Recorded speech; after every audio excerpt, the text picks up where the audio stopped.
Hi everyone. I have spent the morning and early afternoon reading all of your goals and objectives for your practicum experience and have seen a lot of really good ideas that are going to lead to some really great practicum experiences. Everyone has revisions to do, some more than others.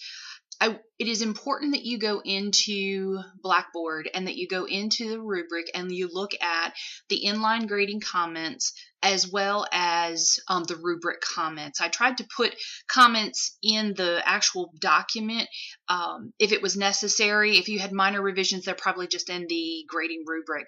But it's important for you to look at that feedback and to be able to make changes for your final version. If you have not been cleared to use your goals and objectives and start your practicum hours, I'm going to encourage you to really sit back and rethink your goals and objectives and your approach. And when you read my feedback, if it's unclear or you're frustrated, you feel like you did everything you could and you just don't understand why you're not where you thought you would be with success, I want you to set up a time to give me a call and let's just talk through your goals and objectives and make sure you have a clear understanding of the expectations, what the final product should look like, and how they align to the NLN core competencies for a nurse educator. Folks, it is so important that your goals and objectives support your practice and govern it for Nursing 618, 619, and 620. Your best guide for writing those goals and objectives was the book, the Nursing Competency Book. And I realize a lot of you don't have this book, that many of you are using these printouts that have the NLN competency, which is probably too far for you to read. But you know that competencies, there was a page for each of them that had to facilitate learning development and socialization, to utilize assessment and evaluation strategies, to participate in curriculum design, to function as a change agent, to pursue continuous quality improvement, and then to engage in scholarship, and then finally to function within the educational environment. If your goals do not align with some of those 8 competencies, you are not going to be able to be successful in your practicum expectations. So if you're having to go back in and make revisions, start with those 8 core objectives to guide you. They should not be verbatim. You do not have to use all of them, but you need to make a sincere effort to link back your goals into broad, overarching ideas that are then going to be supported to more specific and more measurable objectives. I think there were so many approaches. Not all of you are in an academic setting. Many of you are in a hospital setting. So your goals and objectives are going to look different than someone that's in an academic setting. And that's okay. What's important is that you understand that the entire world is a classroom, that the difference is kind of the content you're teaching and where you're teaching. But the practice and the behaviors that we use when we're teaching should all be the same. So I want you to go back in, look at the feedback that you were provided. The other thing I'm going to do is I'm going to attach to this announcement this Bloom's taxonomy. It's a teacher's planning kit. It's something that I have used, and I realized when I went through your content that it's a gap in the things that we offer. I know Billings and DeYoung probably cover Bloom's fairly well. I just like this because it's a great cheat sheet, and it helps me kind of think actively of what verbs are the right verbs and which verb lands at which level of Bloom's. It's important for you to understand that at the baccalaureate level of the students that you're teaching, or the students who are in practice, who are actively in nursing roles in a clinical setting, that all of those nurses should be practicing at a minimum at the application level of Bloom's. It is great if you want to stretch and use the higher level of Bloom's. That's okay.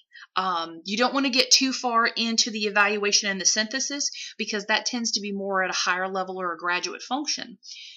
But if you're in an ICU setting and your nurses are seasoned expert nurses, you may have to use more synthesis and more evaluation because you're dealing with experts in a content area.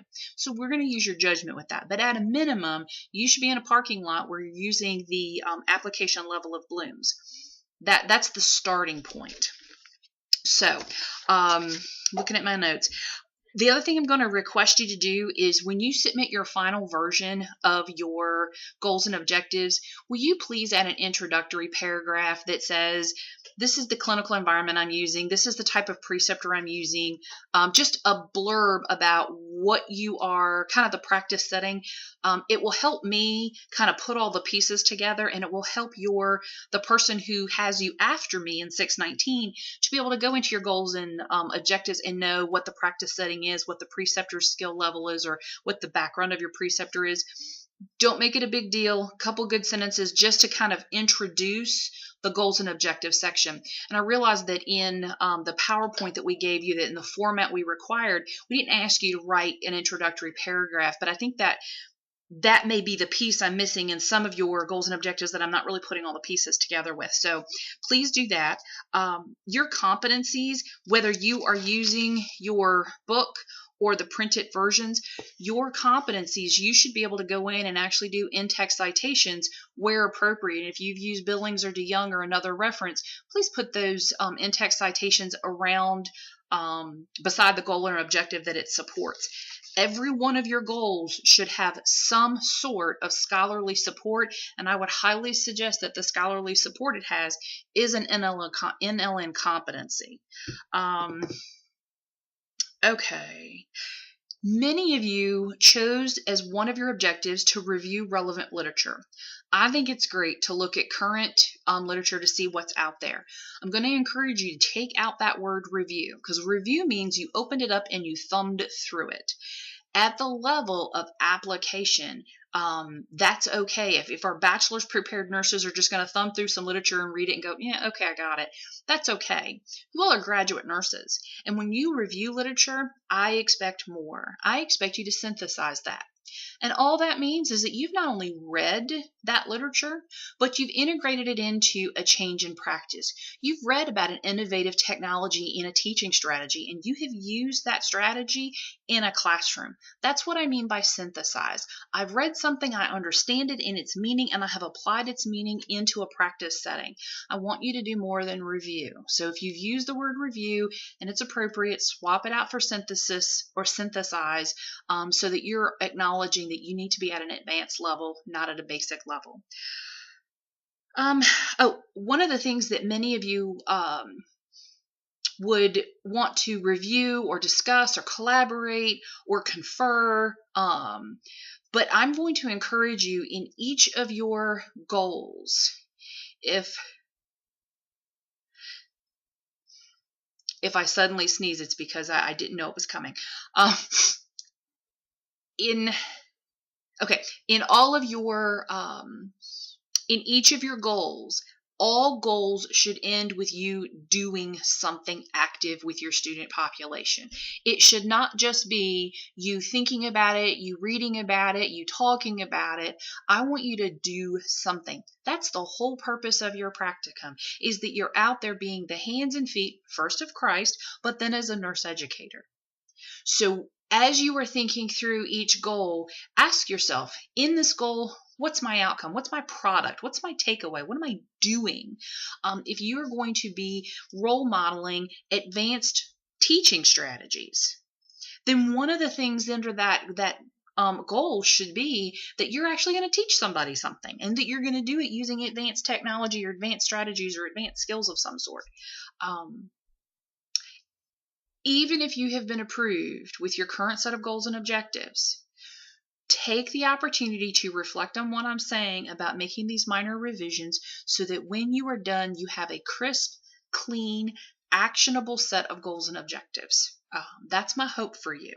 So make sure that you're at the right level of blooms, that you have created a broad enough goal that you can that it can house a bunch of objectives. Each set of objectives at a minimum should have 3. 4 would be better. 5 would be pretty good. More than 5 or 6, things get unwieldy, and I think you're going to have a hard time accomplishing it. Okay, I think those are all the things that I wanted to talk about. Okay, so that's on my list. Next week, you've got your discussion board and your final version of your your goals and objectives. When you submit your final version of your goals and objectives, I'm going to read them. And if they are approved for you to then go into the clinical setting, you'll be blessed to move forward, and I will ask you to post them in Typhon. Please do not put your goals and objectives into Typhon as an external document until you have had final approval from me through Blackboard and everything is cleaned up and it's good to go. Because the copy that's in Typhon is going to be the one that guides your 619 and 620 instructor to make sure that your practicum progression is appropriate. So, your discussion board is about program evaluation. It's pretty straightforward. Folks, discussion boards are designed to be straightforward, concise, succinct. Tell me what you know. Tell me how you know it. Cite something appropriately and move on. There's a reason there's a 500-word guide. Don't make this into an odyssey. Really just focus on the content that's being asked of you. Next week's going to be a little bit busy, especially if you've got some revisions to do. Know that I'm here. If you have questions or concerns, touch base. I'm here. Send me an email and let me know if you have questions or concerns.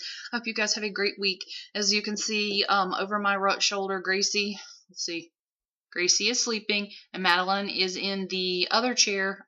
Clearly it's that time of day. I wish I could nap, but I have more grading to do. Y'all take care.